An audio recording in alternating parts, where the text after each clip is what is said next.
Hey, what's up? It's Jim, and today I'm going to talk about Final Destination from 2000.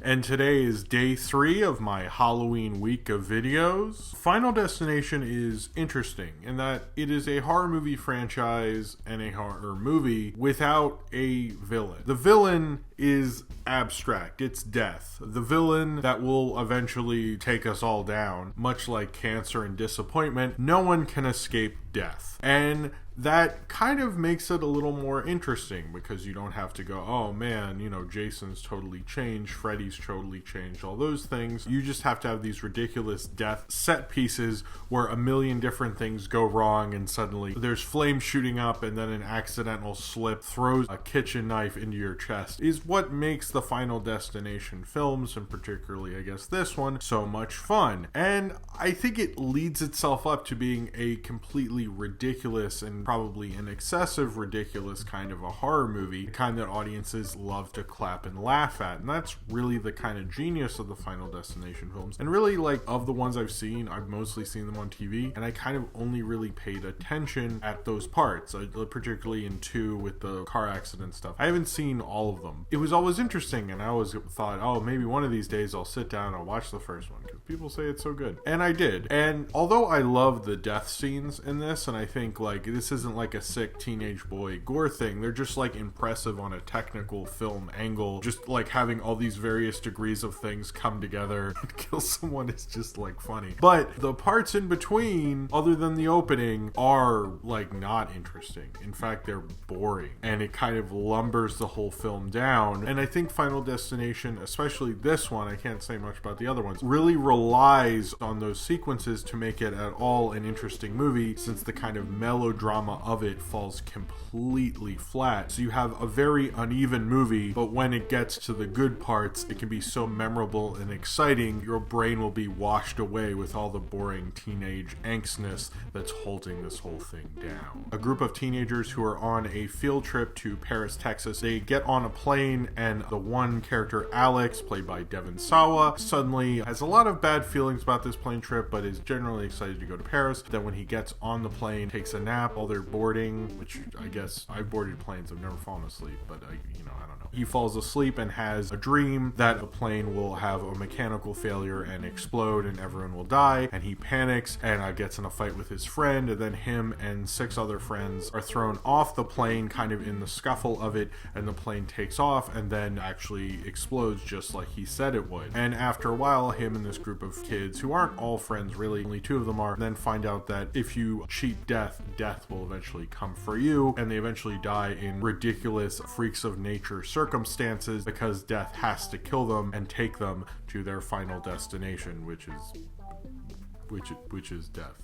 Final Destination comes at an interesting point in horror cinema in that it comes out in 2000, in the year 2000, and it's just coming out of the very self-referential horror 90s and kind of the post-Scream era. This comes not even I wouldn't even say a year after the Blair Witch. The 90s are kind of looked down upon in terms of horror cinema. There's not a lot of great stuff, particularly multiplex horror. No one was really sure what was going to happen, but I think we kind of needed a mainstream horror movie to kind of jumpstart the genre again in a way that wasn't talking about how dumb horror movies were while being a horror movie. And Final Destination did that. It got fairly decent reviews. It did fairly well. It started a franchise. And it's kind of in a weird place in that the reboots and remakes of horror stuff were just starting. And the 2000s are kind of their own unique, radical time where everything had terrible font. But I think it's the kind of thing people needed because they needed a ridiculous good time of a horror movie. The director of this, James Wan, isn't as good as the director of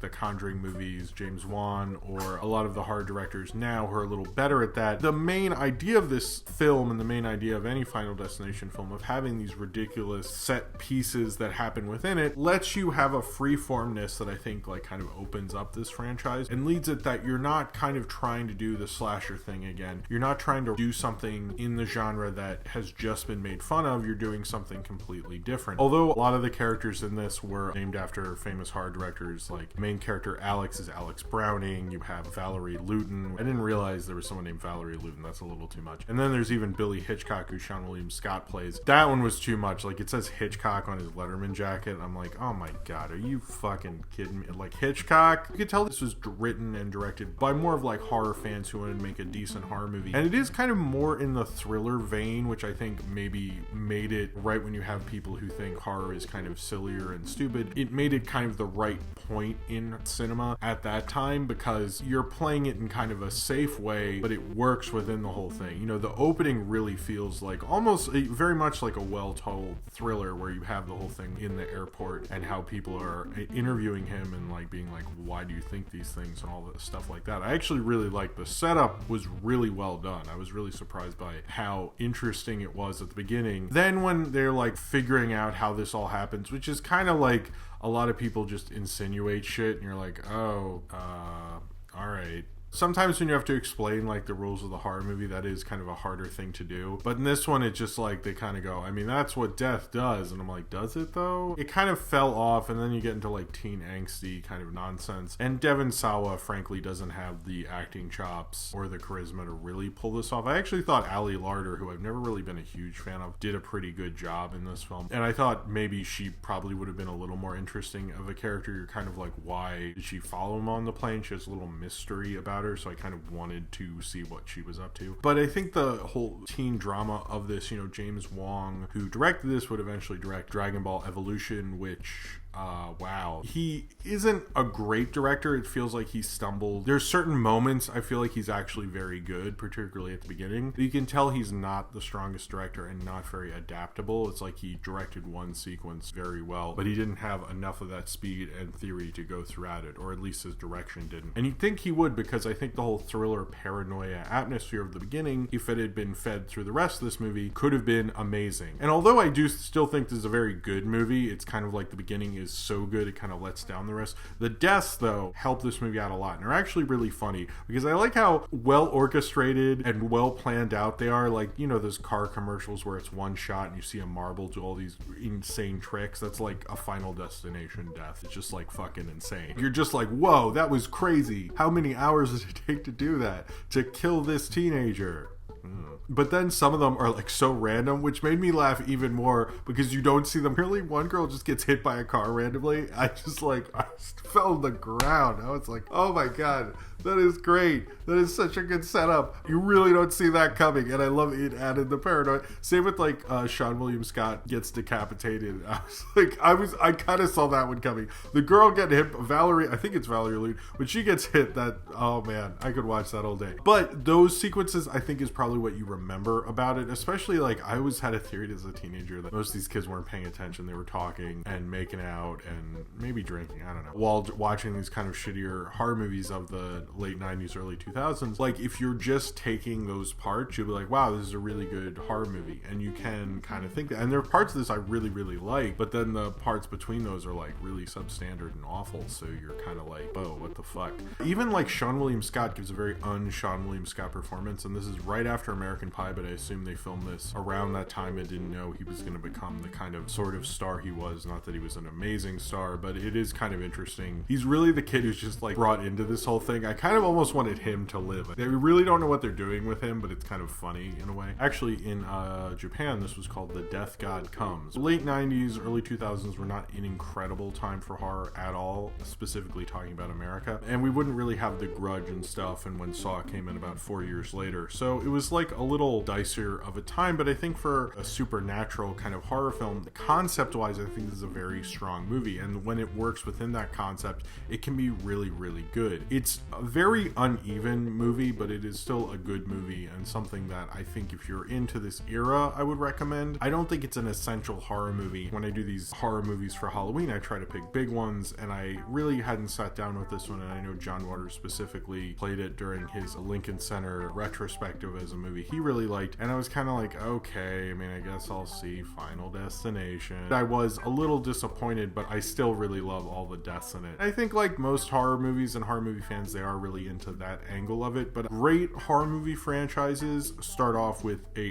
impeccable movie, a really good movie. And if this is the best this franchise has to offer, it's not like a franchise I really want to go down. I'd much rather just search the death scenes on YouTube or something than actually watch any more of these movies. You could also say the thing that's great about it and the problem with it is that you can do all the excessive, ridiculous set pieces that even like the Nightmare on Elm Street franchise was very known for. But I think you needed to have more of a thriller kind of ambiance going throughout it. And if they had a director who was really just having fun with the audience, this is kind of like a precursor to like the Conjuring and the Insidious series that James Wan would later do. I think what he does with that is he really plays with the audience. And what Final Destination I think needed more is when you're playing with the audience, it's really fun to watch as a viewer. It's fun to get into. It's fun to be like, oh my god, when are these kids gonna die? It doesn't play enough in that paranoia. It plays more into like teen angst, which is like, okay, I get it. It was the 90s, Kurt Cobain's dead and stuff, but like, let's like say something with this movie and not be so bogged down by your time period, which seems to be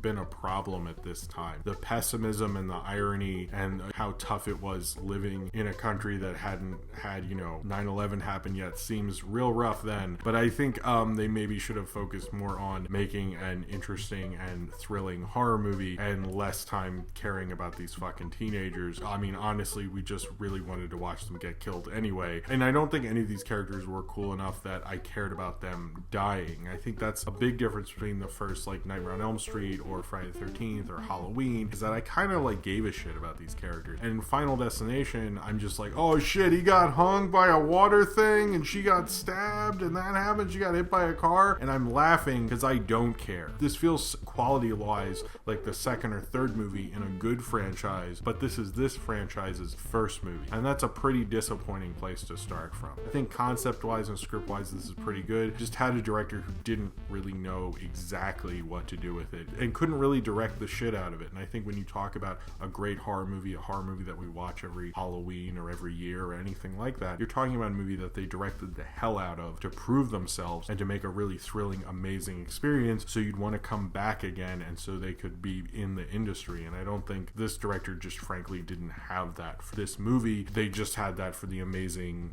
death sequences, and really that's why you're seeing it, and I guess it succeeds in that. It just, everything in between those things after the plane part are pretty unremarkable and boring, and I don't really like all that much. There are certain parts of this movie I absolutely loved and are still high points of its time period in kind of multiplex Hollywood horror, and it ends up being a fairly good, fairly entertaining horror movie, even if it is an incredibly flawed one.